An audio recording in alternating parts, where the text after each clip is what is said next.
Hello and welcome to the 30th edition of the Meyer Memo's Distance Learning Style.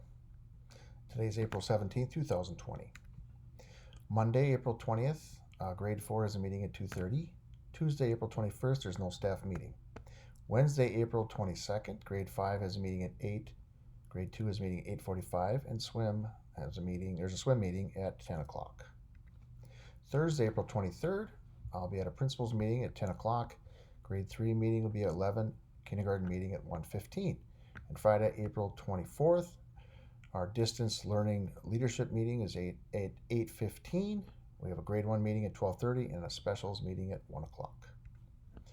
Archiving in Seesaw. Please remember to archive lessons after 7 days have passed. Co-teaching has been an issue where one teacher has archived lessons and then the other one loses the material, they can't get to it. So please do not archive anything until 7 days has passed.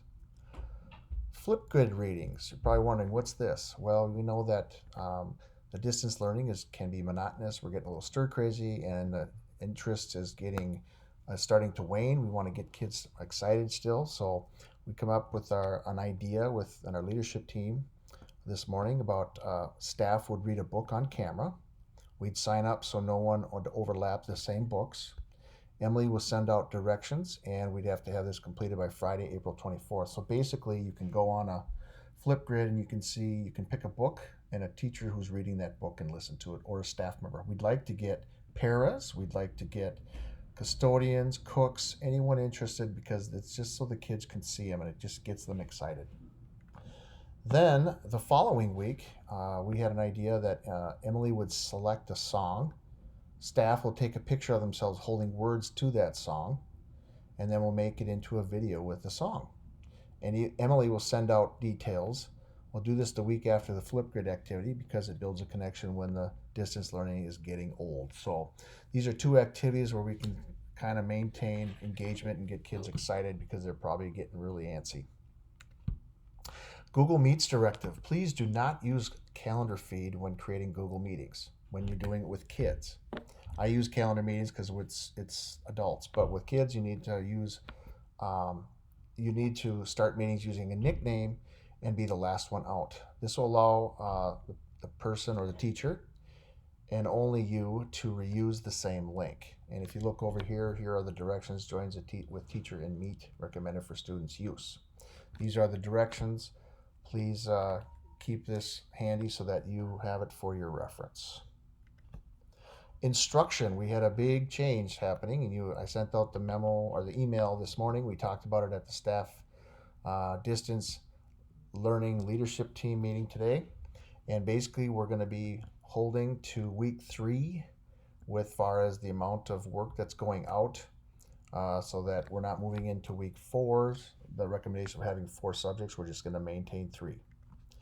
The new schedule is as follows. So Monday, Tuesday, Thursday, and Friday, classroom teachers will provide a morning meeting, which is their attendance. There'll be a mini lesson for math, reading, and writing or word work. And then on Wednesdays, our specialist, Phi-Ed, music, art, and social studies, that will be their day to interact with the kids as far as sending out lessons. And then the morning meeting or the attendance portion will be taken care of by the classroom teacher. Teachers can provide more work for those who are asking. Some people said, well, I have science set up. Science is fine, but make it optional.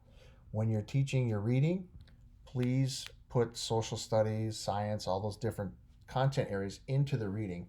But far as having a separate subject, we're not going to do that. And then this is some guidelines that I created when I'm talking with Rachel to give you an idea of what's happening. I sent them out last week about having roughly 2.5 hours of work per kid. Well, now I have it broken down into age. So each day they'll have attendance, a math, a reading, and a writing or word sort. Kindergarten would have 15 minutes per subject. That's for their lesson and the work. And so that comes out to about 45 minutes. And then don't go over this 60 minutes. So it's 45 to 60 minutes, and that would be including reading or ESL work or special ed or whatnot. Primary grades, first and second, would be 20 minutes per subject, so they'd have 60 minutes. and don't exceed 90 total. And then for intermediate, which are 3 through 5, they would have no more than 30 minutes per subject, and they wouldn't go further than 120 minutes total. So 90 minutes to 120 minutes per day. Summer school will take place this year. I found that out. Most likely it'll be distance style. You'll receive directions soon because they still have to figure out where we're all at and kind of do an audit of things. And the district will need teachers to help families sign up. So that will be coming down the pike, but just hold tight for now. Well, that's it for this week. Thank you for another great week and have a wonderful weekend.